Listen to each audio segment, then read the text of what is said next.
Hello, friends. Welcome back to Trending. Today's Thursday, March 28th, and it's a big day. It's a big day. It's a big day for multiple reasons. Overlapping. Would you like to explain your wardrobe? I don't know if it's the wardrobe first. Yeah. Yes, it's opening day. Play baseball. So I think at 2:10, the first games kick off, but the Brewers don't play till tomorrow. So, But anyways, we'll be here for it. Nice. It is a good thing.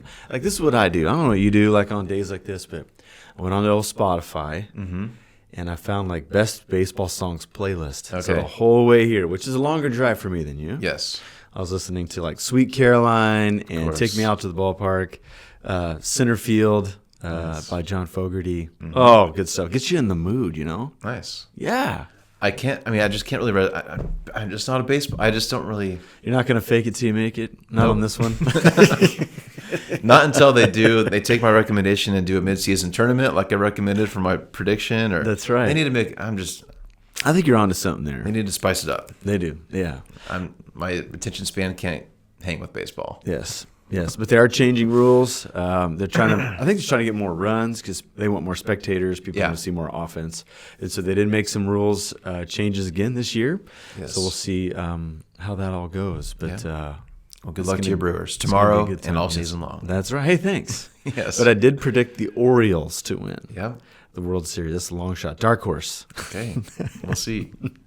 Of course, on here, it's also Monday, Thursday, which is maybe a bigger deal to a lot of our friends watching. So I don't want to take up too much of your time about this. I know we've talked about Monday, Thursday in some detail in previous years. Yeah. You want to give it just a quick, what do you want to say about Monday, Thursday before we dive into it? You bet. So according to the gospel accounts, Jesus is in the upper room with his disciples on Thursday. Yeah. And in John's version, Jesus gives them a new command to love one another. If that should have been apparent. Obviously, it was apparent before, but Jesus wanted to be like, this is the law. Yeah. Now, and so the Latin word for law is mandatum. Okay. So you kind of short it, like the nickname of mandatum is Monday. Okay. So it's not Monday, Thursday. Yeah. As Monday, Thursday.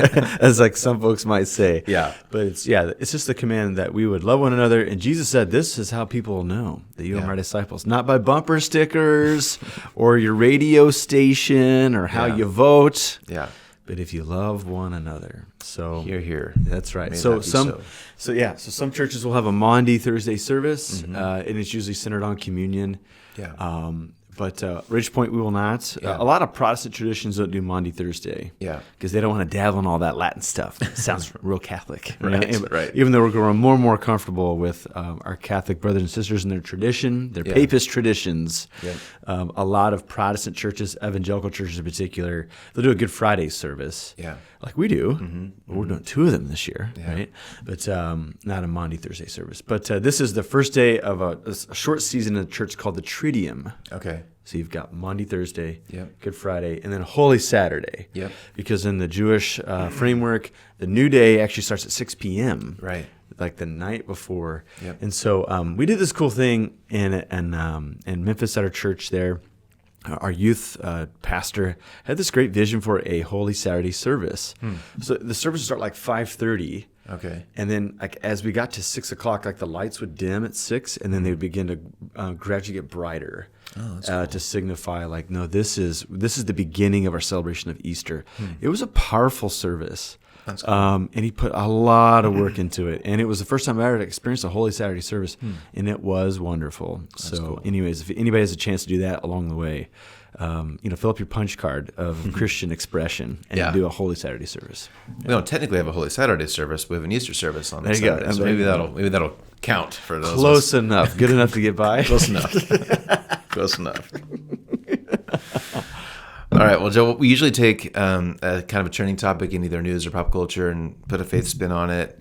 Today we're doing something a little bit different, where this is kind of like in the zeitgeist. There we go. We're on a redneck word. roll. Yeah, that's like 2 weeks in a row. Yes. Let's keep a count. Keep it on the zeit.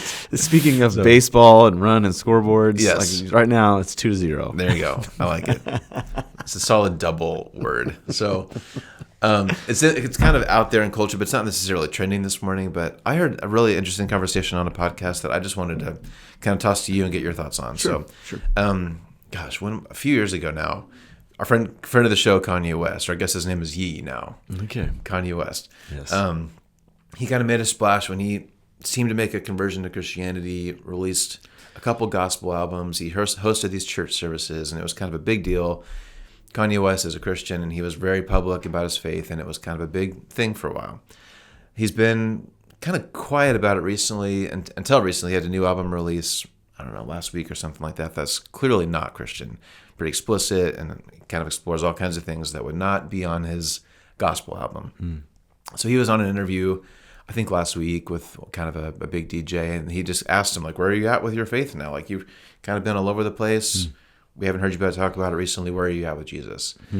And to summarize it, I think Kanye basically said, I've got some issues with Jesus. I don't really know how I feel about him anymore. He gave a couple examples. He said, when I was really into my faith, I prayed a lot, and he was just blunt and said a lot of my prayer requests weren't answered. I didn't get what I was asking for. Yeah.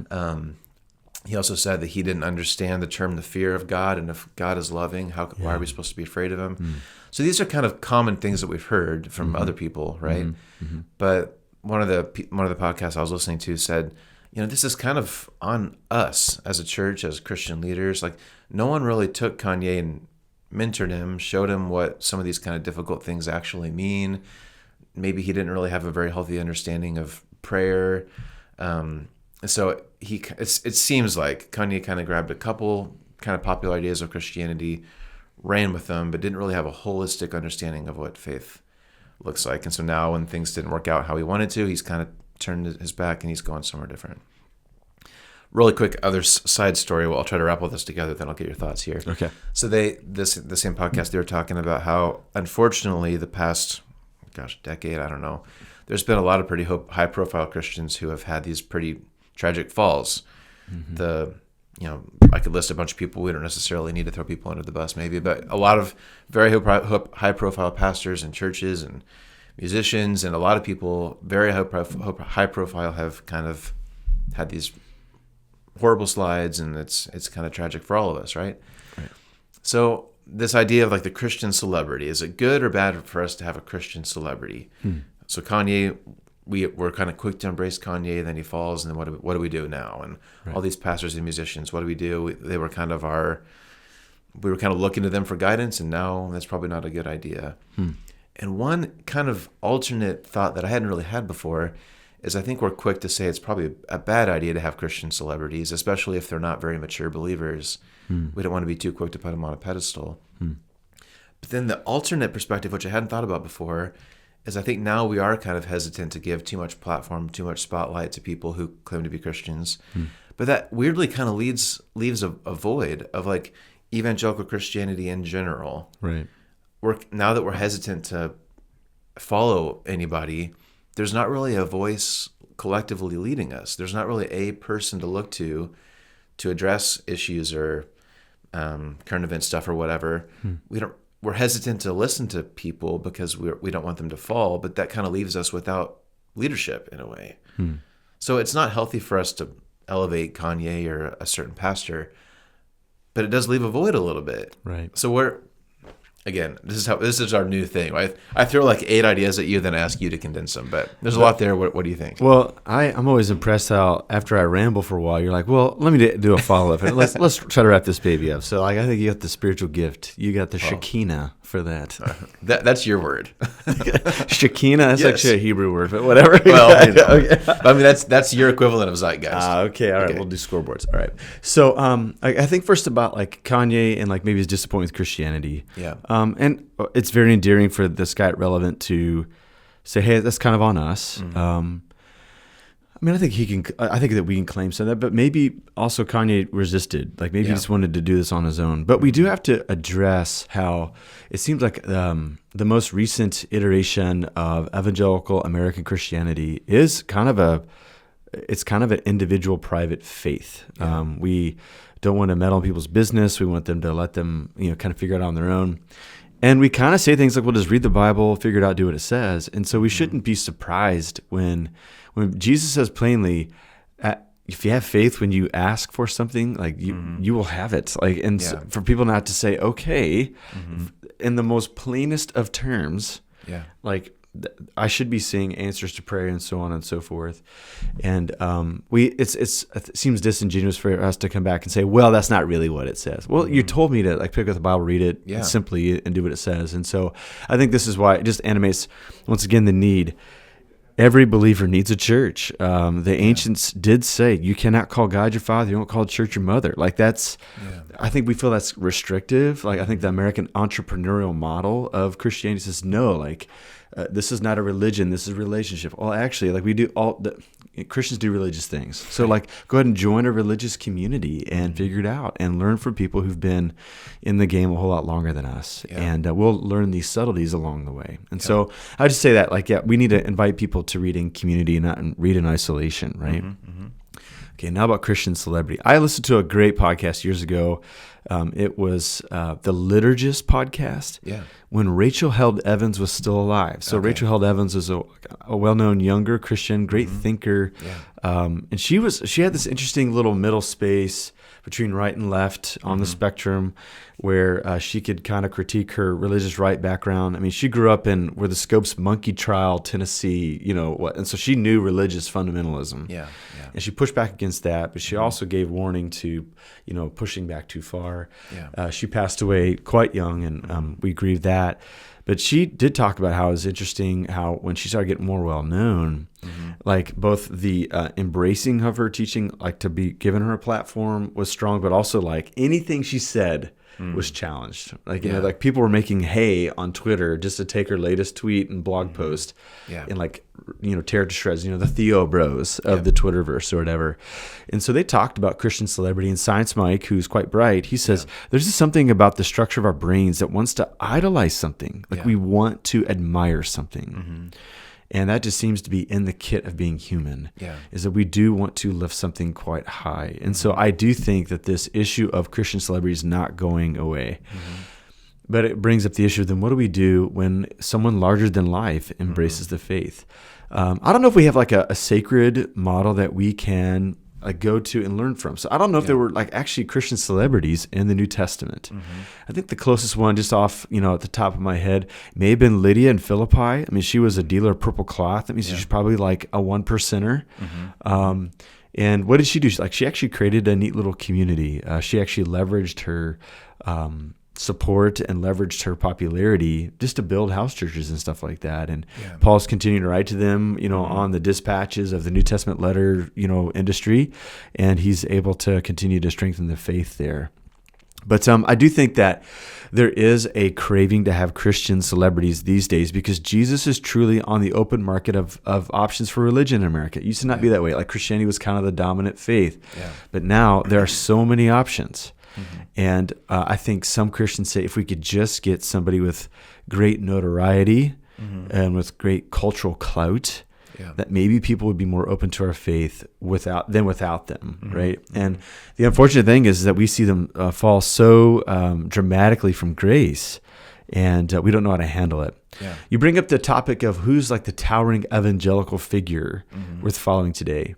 I don't know if we have one. I don't know if we have a mechanism to form and fashion someone who's able to lead us in this way. I think the last one was probably Ted Haggard. Ted Haggard was a megachurch pastor in Colorado Springs, and he had this interesting little middle space where they were quite evangelical and quite charismatic. But they weren't like charismaniacs from the outside, and so people felt like this was a good model. Like they were able to be open to the Spirit, but not losing their minds in doing so. They're still quite evangelical in that they're reaching new people all the time. But he fell from grace, and there was an attempt of cover-up. And so I think people just lost their appetite for Christian celebrity after that. And he was actually the president of the National Association of Evangelicals, like a tried and true institution that represented evangelicalism in the modern day. And so I just don't know what it's going to look like in the days to come. So in my dissertation way back in the day, as I was doing I had to do a whole chapter on evangelicalism and its history in America. And it's gone through so many different shape shifting and changes. Like when evangelicals came from the British shores to America, they were nobodies. They were, in our terms today, they were politically moderate. They were socially active. Yeah. They read their Bibles and they were careful about their theology, but they really just wanted to feed the poor and do world missions. Yeah. And like there was nothing impressive about that. They didn't have large congregations. Yep. And then it changed into they changed into kind of the brainiacs during the fundamentalism, liberalism controversy of the 20s. Yeah. And then post-World War II, they got politically active. And next thing you know, we got the religious right, where people normally associate evangelicals with those who are politically active. Like this guy out in Tennessee who's constantly in the news because of like crazy things he says in sermons. Like the outside audience, outside of like they equate evangelicals to him. Yeah. And it's just not the case if you actually get into the grain of what an evangelical is. Yeah. And so I think that we have this tank of gas that's kind of getting towards the end of the tank. It's going to fill up again. I just don't know what evangelicalism is going to look like in the days to come. There was a guy, Robert Weber, who wrote about the younger evangelicals. And he thought what was going to happen is there's going to be a new evangelical subset of people who still wanted to reach new people for the faith. They wanted to have vibrant worship services, but they were going to embrace ancient traditions at the same time. This ancient future is what he called it. Okay. And we do see signs of that where younger people are craving tradition. Yep. They're even like dissing screens in worship. They want to have the hymnals out again. A lot of people in the trending audience are like, praise the Lord, hearing that. So that might be an iteration. We have no idea what it's going to look like from here. Yeah. But it does look like, and I'm speaking hyperbolically just to kind of frame what's going on here. Like, it does seem like the average Christian celebrity is either bailing on the faith altogether, or they're like in a scandal, or they're caught in an insurrection somewhere. Like, it's just some interesting times right now. Yeah. And I don't know what's going to go from here. I just know that people have less and less appetite for a celebrity that's a hitch to our faith these days, because it just doesn't seem to be a pretty picture at the end of the day. Yeah. And I guess one thing I'm wrestling with is I think I understand that it's the danger in putting any kind of public figure on a pedestal. Like that's clearly a dangerous thing to do. And it's probably extra dangerous in Christian life or religious life. But I guess like we all do this, like business leaders do this. Like there's business gurus, there's education gurus, there's government gurus. Yeah. So I think really every field kind of does this, right? There's a kind of a figure that everyone in a group looks to for guidance. Like faith, that's probably true, but it's also true everywhere else, right? Yeah. So I think, like you said, that's a natural human tendency to want to have someone to look towards, to aspire to follow. Maybe this is to use a Christian word, a discipleship issue. We're looking for someone to follow, but we're not sure who that is. And so I guess if we were to try to, I guess you've already answered this a little bit, but if you try to right size this a little bit, how can we healthily have someone that we look to and aspire to and follow, but not let it become idol worship and we're putting people on pedestals higher than they should be? Does it need to be local, or is it okay to have a big figure that we don't know personally that we're still kind of a disciple of? Or how can we start to take steps to make it more healthy? What a great question. So there will always be celebrities who have a Christian faith. I think that we need to allow them to be imperfect. Unfortunately, I think that because they have such a great platform and we do give them our allegiance, we also want them to be absolutely perfect. And we kind of see the complicated picture of that with athletes who, kind of march out there and they thank God, after a performance. And then you watch like Hard Knocks, NFL locker room stuff, and like they are saying things in a way that we would hope that a Christian leader would not, say and conduct themselves.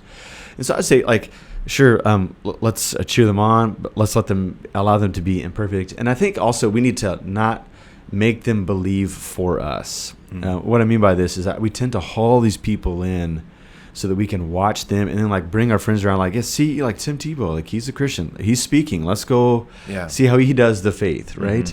We can be inspired by him, we can try to emulate what he does, but we should not make these Christian celebrities believe for us. Like, let's continue to do the work of the church. I think on the other side of that coin is I think that we need to really watch how we are structuring local church communities, because I think the biggest problem, and we're seeing this, is celebrity pastors really are damaging the lives of many.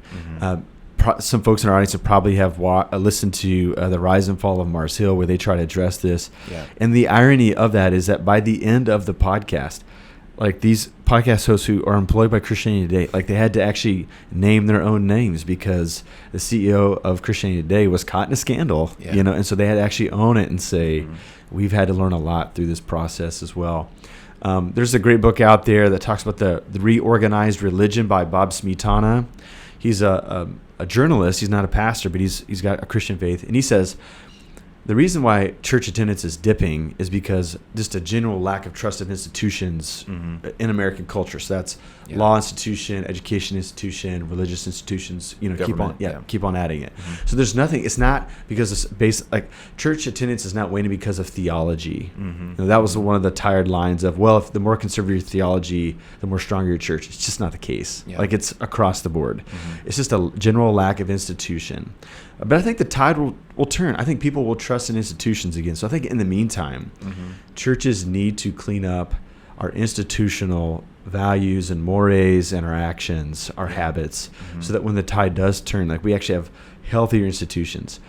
A strong leader in the middle of a church is a sign of weak institutional control and values. So we want this person to do it all for us. No one person should have that pressure, okay? Yeah. And sometimes a large church setting actually turns a person into this type of a leader. They weren't like that before. Yeah. But we kind of made them into this sort of thing. And so I would say at the local level, let's clean up our institutional values and the habits that we have. And if a celebrity happens to be a Christian, let's give them the benefit of the doubt. They're trying to live out their faith in a unique way with a unique set of things for their life experience, right? Yeah. Let's allow them to be imperfect. Let's not put our complete hope in them, nor dunk on them mercilessly when they make mistakes. Yeah. Maybe pray for them and try to encourage them along the way if they would seek encouragement from somebody like us. So, yeah. It's funny. Just about every issue, I think, eventually comes down to you just got to do the hard, boring work of being the kind of person that the Bible describes. Like it's not fun. It's not flashy. It's not a new thing. Yeah. It's tried and true. It's what God said from the beginning. Yeah. Just do the hard work of being a Christian yourself and not put, like you said, don't put the impetus on someone else to do that for you. But you got to do it. The Bible said all along, it's hard, boring, it's not glamorous, but that's what works, right? Yeah, so just that description reminds me of Eugene Peterson's The Long Obedience in One Direction. He wrote a book just on the Christian life really is just waking up and doing the mundane things. Yeah. And if there was ever a Christian celebrity worth emulating, it was Peterson. I mean, Peterson, he wildly popular, but he still lived a monastic life. Like the more popular he got, the more secluded he lived. Like the longer his driveway got, literally. Yeah. To the point where like he and Bono were friends. Right. And I think we've told the story like when Bono wanted to have time with him, he got off the phone with him and like somebody's like, well, who's that? He's like, I don't know, some guy from a band called 2U. Yes. Like he had no idea. And he wasn't doing that to be ironic. Like he really didn't know. Yes.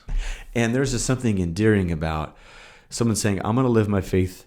And if that means like I get connected with these types of people, good. If not, it's fine. Yeah. Like I'm just going to keep on living it. Yeah. And I think that would be a healthy perspective for any of us, including those who might be popular and having a Christian faith. Like just continue to do the work that you feel called to. And then let's see what happens and how it works out in the wash, as they say. And hopefully by the time we get to the end, the notoriety that we're seeking is the affirmation of our Lord when he says, well done at the end, but also the people closest to us. Yeah. Our kids, our spouse, our closest of friends. Like they could actually confess at the end, like he was the same dude, she was the same gal all the way to the end, no matter what happened. Yeah, like that would be, I think, the greatest achievement. Yep. In my mind. Agreed. Yeah. That's a great goal to hang on to. Okay, that was a good discussion. Thank you, Joe. On this Maundy Thursday, opening day. Like just embellish the Maundy. It's like Maundy. That's right. M-A-U. Yeah, M-A-U. I'm probably not going to say it right. Maundy. Yeah. But Good Friday, I can say. That's Good Friday, right. Holy Saturday, Easter Sunday. Yes. Real quick invite. We'd love to have you. Yeah. just come. There's probably going to be a service happening. If you just come to our campus over the next 4 days, there's probably a service happening. Yeah, if you see cars. Yeah, exactly. Friday, Saturday, Sunday, we've got a lot going on. We'd love to have you. Check out our website for service times. Love to have you for Easter. Yeah, sounds good. Okay, thanks for watching. See you next time. See you next time.